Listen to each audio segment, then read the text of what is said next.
tenure, 28 countries, it was just reported. And I want to tell you, that is disgraceful. So you have to bring them down, and you have to bring them down fast. You know, the young people in our country and other countries, they're looking up to these people. They have respect for these people. It's like, let's put it this way, they're getting good public relations because it looks like they're beating the United States, or certainly like the United States can't beat them. Right, and it's certainly a psychological war as well as a physical war. But Western Europe hasn't really helped out, and I mean, that's going to be a part of the equation for the next president, because Mr. Obama really doesn't.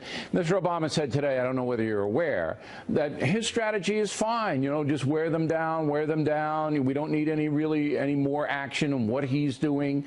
It's the as we've defined here, the strategy of acceptable losses. Now, another thing you said that was very controversial is that you want to profile. You want to profile Arab or Muslim men. How would that work?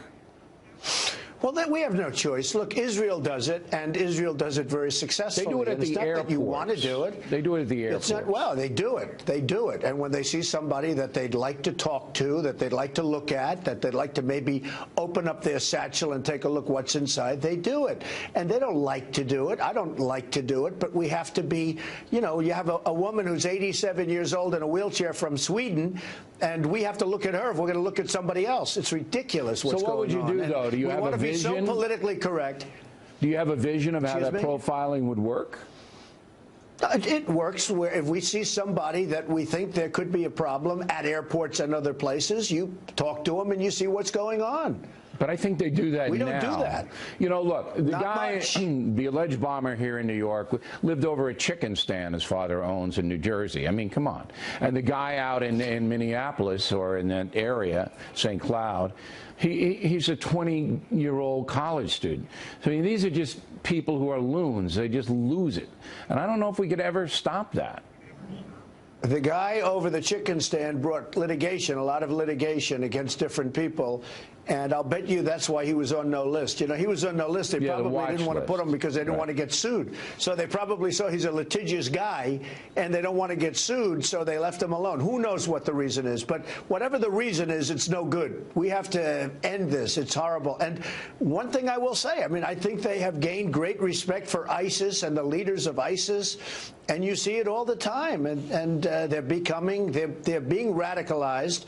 And, Bill, it's going to get worse with this administration, certainly with the way it's gone, and with Hillary Clinton, who's so weak. And I get a kick where Hillary Clinton says, I will this and I will that. What's she been doing for the last 30 years? Number one, she voted for the war. But what's she been doing for the last 30 years? I'd like to know what her strategy or how it departs from President Obama. Now, she said today, because of your profiling comment, she said that you are a, quote, sergeant of recruitment for Muslim fanatics, that once they hear you say, we're going to come get you and profile you and doing it, then they want to sign up. How do you answer that?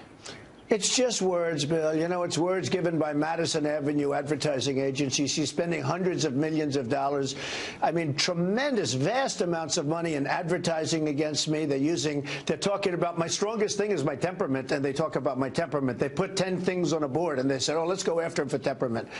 It's my strongest thing, according to the people that know me best. I won't even say it myself. I think maybe even if I was going to say it, my temperament is the best. Well, I know how to win. You just did say it yourself, though, just to point out. Okay, no, but I want a little more myself. definition. When you say my strongest suit is my temperament, what does that mean to you? Well, I know how to win. I know how to win. I've been winning. I do win. Even in sports, I win. And we don't win. Our country doesn't win. We don't win a trade. We don't win. We can't beat ISIS. Can you imagine General Douglas MacArthur or General Patton? Can you imagine? They're spinning in their grave right now when they see the way we fight. We announce that we're sending certain people over here at a certain time.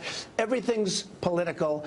It's very, very sad. Then we bombed the Syrian troops. You saw that over the weekend. We bombed. I guess we killed more than 80 troops, and now Russia's absolutely furious at us. But we bombed the wrong people. I mean, we're like the gang that couldn't shoot straight. Our country, with this leader, is the gang that couldn't shoot straight. That's what it is. All right. That's an old Jimmy Breslin book. Final question in this segment. I don't want to talk to you about the debates. When you say that you're going to profile certain Muslims, are you ever worried that the peaceful Muslims, and there are millions of American, you know, we don't have a big problem here with Muslims like they do in Europe, in France. We don't have that big problem where they're ghettoized and they don't like their country and police can't go into the neighborhoods. You know the problem in Europe. We don't have that.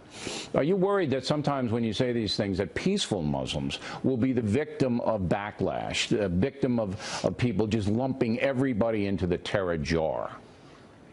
Well, first of all, I never said the term Muslim. You did. You told me Muslims. I didn't say that. I'm saying you're going to profile people that maybe look suspicious. I didn't say they were Muslims or not. But how could they look suspicious? I said, I mean, how? I don't know. These are experts. That's what they do. They profile. You go to Israel and they should study because Israel's done a phenomenal job at this, and they profile. And they're not happy about it, but they do it. And people aren't complaining about it. But we have to profile. But it's almost 100% of the terrorism now is Muslim fanatics, almost 100%. You're not going to be profiling guys with leather jackets who, you know, with blue eyes at this point. Honestly, whatever it is, but I'm not using the term Muslim. I'm saying you're going to have to profile. We're going to have to start profiling. And it's a, you know, I don't know if it's that bad, but certainly it's not a wonderful thing. But we have a country to keep safe, and we're not going to keep our country safe. You see this happening, and you know and I know it's going to get worse. All right. We're going to hold Mr. Trump over against his will. Unless I'm president. We're going to hold him over against his will to talk about the debate 1 week from tonight. Big night. Right back. Also ahead, Krauthammer on America's retreat from the terror battlefield. Upcoming. All right, we continue now with Donald Trump, who I spoke with from Fort Myers, Florida, a few hours ago. All right, 1 week from tonight, you'll be on stage, Hofstra University, Long Island, New York, about 5 miles from my house. And it's going to be probably the most watched debate in the history of this country, because people want to see if you, Donald Trump, are going to take Hillary Clinton apart in a very personal way. Are you? I have absolutely no idea. I think this: if she treats me with respect, I will treat her with respect. It really depends. People ask me that question. Oh, you're going to go out there and do this and that. I really don't know that. You're going to have to feel it out when you're out there. But she's got to treat me with respect. I'm going to treat her with respect. And I'd like to start off by saying that, because that would be my intention. Okay. Now, if she baits you into trying to say something inappropriate or explosive or controversial, are you aware that that might happen? Hey, I went to the best school. I was the best. I was a very good student. I mean, you know, Bill, what kind of a question is that? Well, I mean, look, if she baits me. Yeah, I mean, she can bait me, and I can bait her, and we'll see what happens. No, I know, but there are strategies in the debate. So say she says... there are strategies. Well, I'm Hillary Clinton, okay? And I say, you know, Mr. Trump, you're not qualified to be president. You've never held any office, and you've called women bad names and Muslims bad names and Mexicans bad names, and you're just not qualified. And I mean, I don't want your answer now, but that could absolutely happen. Sure, and I can talk about her deleting emails after she gets a subpoena from Congress and lots of other things. I mean, I can talk about her record, which is a disaster. I can talk about all she's done to help ISIS become the terror that they've become, and I will be doing that. So, I mean, we're going to go back and forth, and she's got a lot of baggage. I'll tell you what, she's been there a long time, and we need change in this country. I mean, she's been there, Bill, a long time. When I hear her talking about what she's planning to do, why hasn't she done it for the last 30 years? Well, she had to work for President Obama. But I'm curious about this. If she comes after you, for example, on the women's card, would you go into her marital history and things like that? Is that going to happen? Well, you know, the New York Times wrote a story about me and women, and it turned out that it was a false story. And honestly, we're going to take that up with them at a little bit later date. We'll get rid of this first. We'll go through this little process first, which I think is going to end very successfully on November 8th. Outside here, I'm in Florida, we have thousands and thousands of people lined up outside, and the arena, which is probably 8,000 or 10,000 people, is packed to the rafters. I mean, something's happening, Bill, that's awfully amazing. But the New York Times wrote a story about women, and the women called the office. They said, we never said that about Donald Trump. We really like him. He's really good. I remember that. They quoted women, and they never even said it, and it was on the front page Centerfold, massive, big color picture. It was disgraceful. They are so dishonest. I'll tell you what, there's nobody that respects women more than Donald Trump. That I can tell you. And I'll help women because we have the women's health problems. We have a lot of problems. I will help a lot more than Hillary can. That I can tell you. Now, you skillfully dodged that question. That was really a good dodge. Would you go into the marital arena if she hits you with the women thing? I don't think I'm looking to do that, Bill. I don't know what I'm going to do exactly. You know, it depends on what level she hits you with, if it's fair, if it's unfair. Right. But certainly I'm not looking to do that. All right. Lester Holt, you know him? He's the debate moderator. You know Lester? I do, and I have respect for Lester. Good, because I worked with him at Channel 2. I don't know if you remember back then, but Lester and I worked together there in New York. And I think he's a fair guy. I think he's an honest man. I don't think he's coming in with any acts at all. Well, I mean, the only problem is Matt Lauer is a pro, and he did a great job. We had a debate of sorts. They called it a forum, and that was on Monday night. And I think Matt did a fantastic job this last week. I'm sure you read about it. And they came down to Matt. Matt was very tough on me, and he was tough on her. But I thought he was equally tough, maybe even tougher than me. And they really hit him because I won that debate. Everybody said I won. The polls all said I won.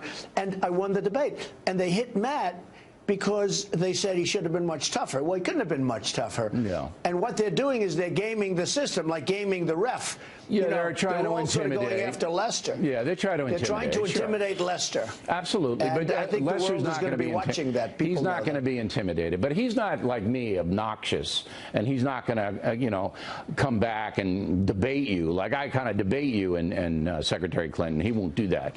Well, nobody is. I would say that nobody's obnoxious like you. I would have to agree with that. I think that we can all agree. Lester. I think that's a bipartisan, absolutely. But Lester's not going to do that. But I want to get to. No, Lester's a professional, but we'll see what happens. I think it's unfair. Right. Now, the next debate, I think it's unfair what they're doing, Bill. You have two kind of partisan people, though. The next debate, you have Martha Raddatz at ABC, who I work with in Boston. A brilliant journalist. But she's a Democrat. And then Anderson Cooper, I think he does a decent job over there, but he's a Democrat. Okay? So you got two Democrats. And you don't want, and are you showing up for that, or what are you going to do? And by the way, Lester's a Democrat. Look, I didn't know that. It's a phony system. Lester's a Democrat. I mean, they're all Democrats. Okay, it's a very unfair system. Look, I've worked pretty well within the system. I guess by a lot of polls, I'm leading many of the polls, and most of the polls. CNN just came out with a poll. I'm leading nationwide now by 2. I'm leading a lot of the states. I'm leading Florida, where I am now, by 3 or 4. Something just came out. A poll just came out. I'm leading it by 3 points or 4 points. And, I think I'm doing well. Leading Ohio, leading in North Carolina. I think we're doing very well. After the debate, that'll change, and then you'll see. And the system's against. Raddatz and Cooper, you okay with them or no? No, not really. I'm not okay with Anderson Cooper because I think he treats me very unfairly at CNN. I think he's very unfair on CNN. I think CNN, they call it the Clinton News Network. That's why the ratings aren't doing very well. Well, they have to compete with MSNBC. That's why they may be doing that. But you say you're not happy with it, but you'll show up. You're not going to boycott it like you did the Fox thing. No, I'll show up. Good. I'll show up. All right. Look, and then the last one is Chris Wallace. That's what they're doing. Right. And the last one is Chris Wallace. He's fair, right? He's fair, he's tough, he's fair, and I don't mind as long as he's fair. And I've done a lot of work with Chris, and I've never had a problem with him. All right, good. Okay, well, we always appreciate your time. And again, Hillary Clinton has been invited and invited and invited on this program, and she said she's going to come. Did you know that? Her people told us she's going to do the interview with us, so we're hoping that they keep their word. And we'll talk to you, I hope, after the debate. Good luck. That's going to be quite something. Don't get nervous, though. You nervous? You going to get nervous? Well, I don't think so. I'll be a little bit. I mean, you have to be a little bit, but I understand the ratings will be comparable to yours, so I do your show. Well, if you get by this, right? you can get by that.